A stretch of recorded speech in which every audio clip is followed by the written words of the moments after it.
Hello everyone. So continuing our discussion about terminology, there are a couple more terms that are of importance. First is type of market. So we say generally two terms, primary market and secondary market. So what do I mean by primary market and secondary market? Generally, when the transaction takes place directly between the company and some other entity, it is termed as happening under primary market. So for example, if we are talking about say IPO, what is an IPO? IPO is initial public offering.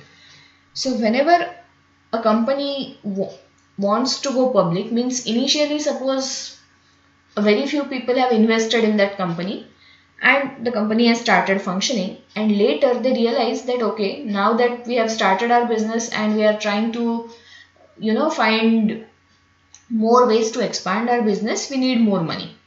So for that we want to go to people who are not directly known to us.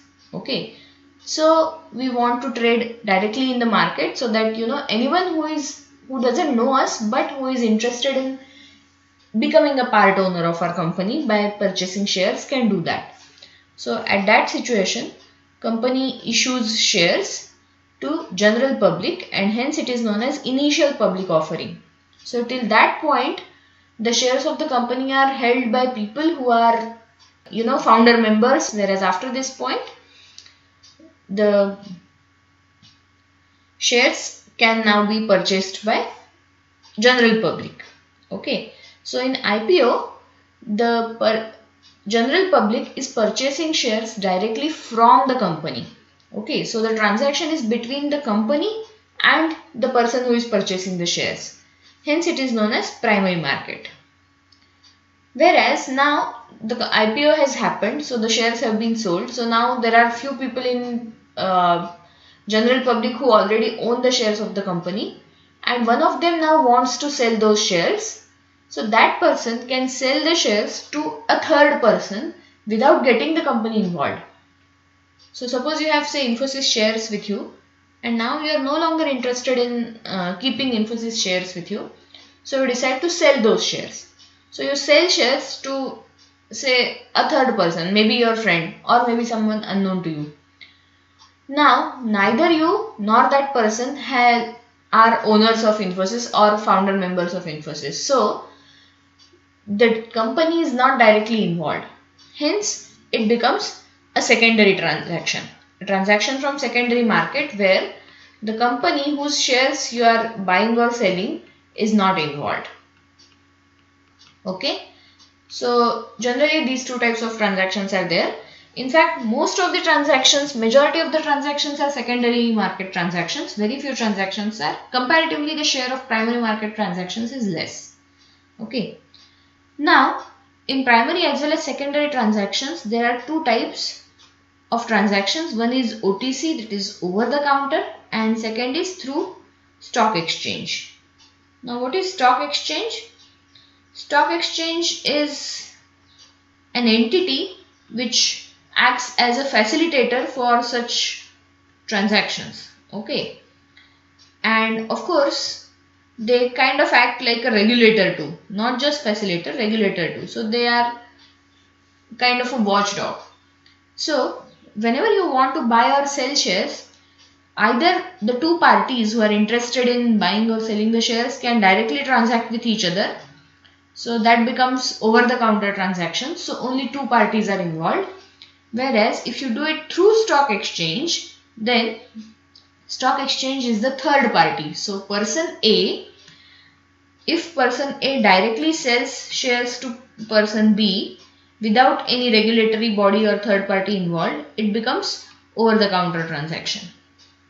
However, if A and B both are registered at some stock exchange and the transaction happens through stock exchange, then it is not over the counter. Okay. What are the benefits here? Generally, in this scenario, there is a very small risk of, one person cheating the other person. Cheating in the sense, we will see later in many contracts, in many such transactions, there are some future agreements. So you give money today in return of something which you are going to receive in future. So if the other person doesn't abide by that contract, so the other person runs away without honoring that contract, then it's cheating.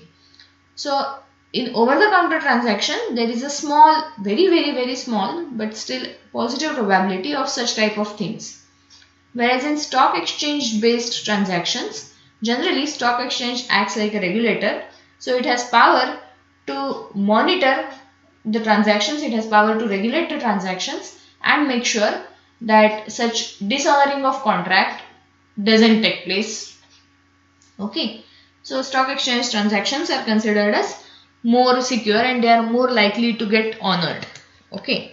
But as I said, even over the counter transactions have very low probability of such events. So even today, many of the transactions are over the counter. Okay, a large share of transactions happens over the counter, that is without any regulatory body or third party involved. Okay, in over the counter transactions, you have flexibility because there is no third person involved. You can agree to terms on your own, so you can prepare the terms of your contract which are mutually beneficial. You don't have to abide by some set of rules. Whereas in transactions which are based out of stock exchange, you will have to follow the rules or guidelines set up by the stock exchange. Now when we discuss further derivatives like forwards, futures and options, etc., these things would be more clear. Okay. Another two terms which we generally use are short position and long position.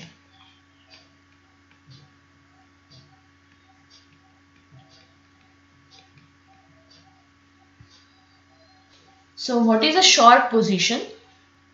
Whenever you sell something, you are said to be taking short position, okay, in that transaction. Whereas whenever you buy something, you are supposed to be taking long position. Okay. So these again are two terms which are commonly used. Many a times instead of just buy or sell, the words short position and long position are used. Okay. Now let us go to what is a forward contract. It would make all these terms more clear. So we have already used the word spot contract yesterday. So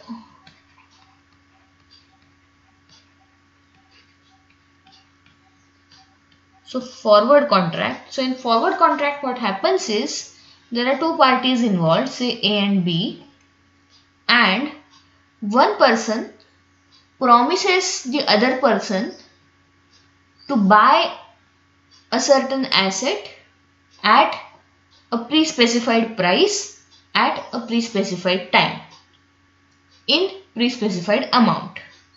What do I mean by that?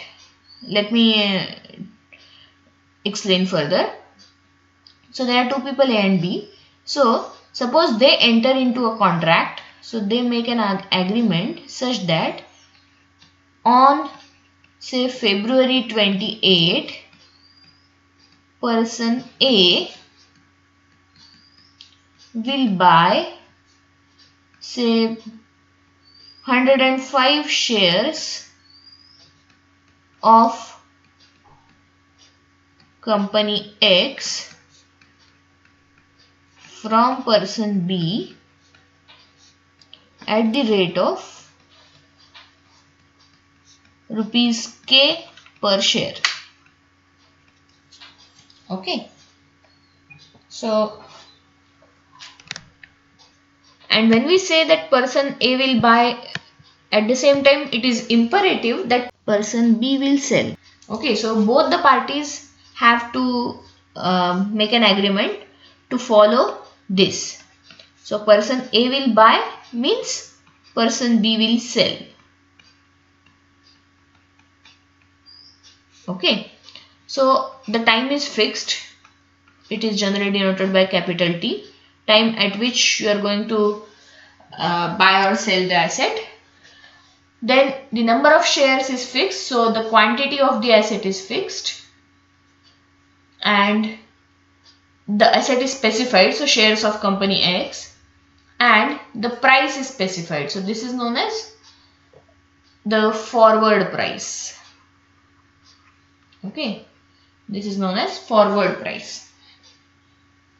Now see, this agreement is happening today. So on say Jan 8. It means that you are specifying the price today, whereas you are not aware of what the actual share price would be on Feb 28, right? Because on Feb 28, actual price might be less than K, more than K, equal to K, anything is possible. But you are still promising each other that the transaction would take place at this price K. Hence, this is known as forward price. Okay. Today's price need not be same as K.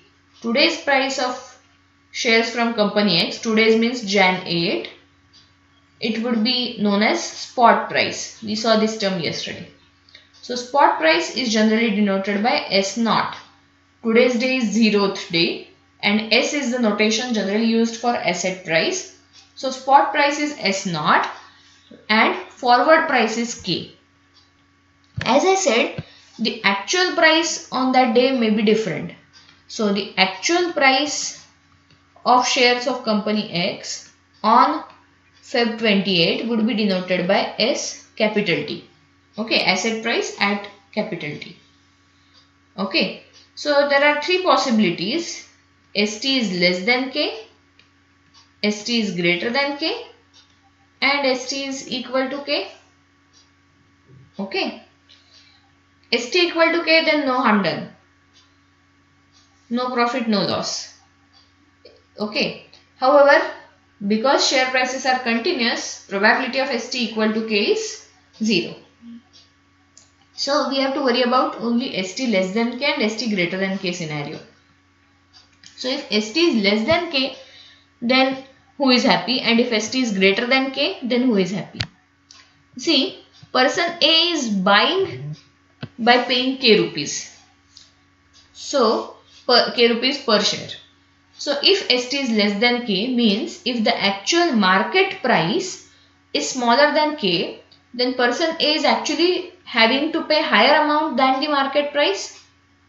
So the person is suffering loss. Person A is suffering loss. On the other hand, person B is selling at a price higher than market price. So person B is having profit. Okay. So here payoff of person A would be negative. He is suffering loss, and payoff of person B will be positive. Okay. Why we are calling this payoff? Because it is kind of worth of that share, right? So if I buy a share at ST on that day and then sell it at K because I am person B, then I am earning this much amount, K minus ST per share. On the other hand, if I am person A, I have to buy shares at K, and if I decide okay now I need cash, then I am selling back those shares at ST, so it's kind of loss to me. So the price I am paying and the worth of that share, they are different. Hence there is a loss or profit. Here situation is exactly opposite.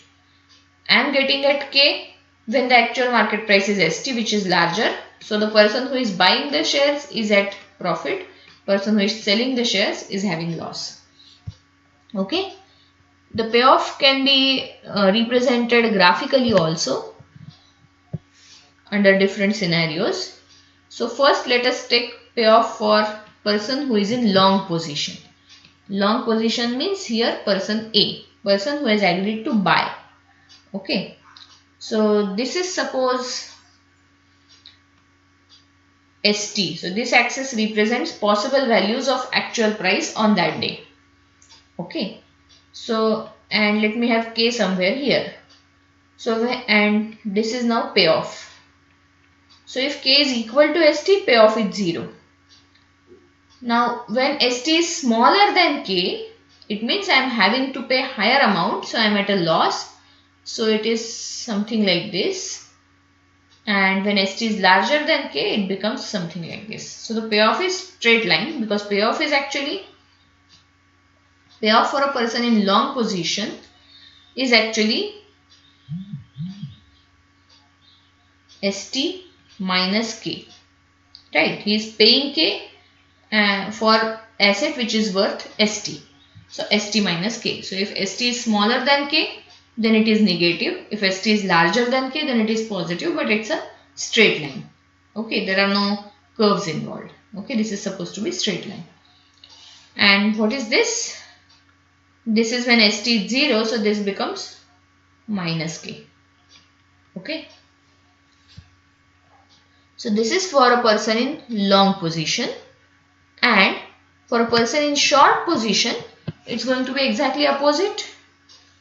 For a person in short position, the payoff would be denoted by K minus ST because he is receiving K and for asset which is worth ST. So if K is somewhere here, the graph would look something like this. Again, it's a straight line. Okay. So at K it is 0 and this is plus K and it will go on decreasing beyond K. Okay. So this is payoff for a person who is in short position in a forward contract. Short position means the person has agreed to sell the asset at a future time point. Okay. It is known as forward contract because this is happening, actual transaction is, actual exchange is taking place at a later point. And at time 0, there is no exchange of money involved. Okay, so let me draw the timeline. So at time 0, only the agreement is made of what is to be done at time t. And here, no exchange of money. You don't pay any fee or you don't pay any amount.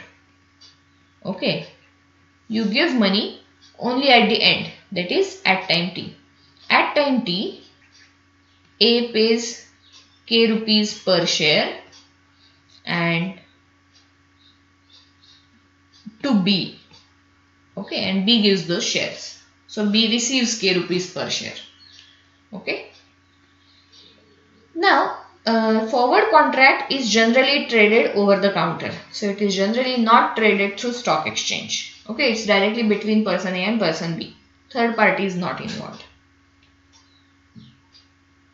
Another contract which is exactly similar to forward contract is known as futures contract. So futures contract, as I said, is exactly similar to forward contract. The only difference is futures contract is traded over stock exchange. Okay, whereas forward contract is traded over the counter. And because it is traded over stock exchange, there is one more small difference. In future contract, contract size is determined by the stock exchange.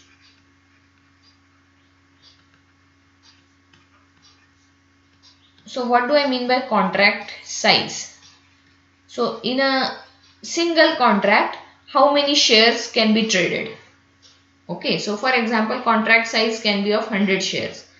It means that you can enter into a contract only in multiples of 100. So if you want just 100 shares, you will say, okay, I need one contract, one future contract. If you want 500 shares, you will say, I need 5 future contracts. Whereas in forward, I said you can buy say 105 shares also. So in forwards, your number of shares doesn't have to be multiple of 100. You can fix any number of shares that you want. It could be 107, it could be 2071, any amount is possible. Whereas in future contract, first some contract size is specified, which is consisting of certain number of shares. So the actual number of shares that you are involved in has to be a multiple of that number. So that you can say, okay, I buy 5 contracts or I am selling 10 contracts and so on. You can't have 5.5 contracts. That is not allowed. Okay. So these are the two differences between forwards and futures. Forwards are traded over the counter, whereas futures are traded on the stock exchange. And as I said, because futures are traded over stock exchange, they are more regulated. The contract size is predetermined, so you have to sell or buy shares in the multiples of that contract size. Whereas in forwards, you can have any number of shares that you want. But of course, in both these scenarios, this number is predetermined. So at time 0, you specify everything. You specify the number you specify the forward or future price, that is K, and you also specify the time T at which the transaction is going to take place. And the transaction takes place, the actual transaction takes place at time T. Is it okay? Is it clear what is forward and what is future? So we'll stop here. Thank you.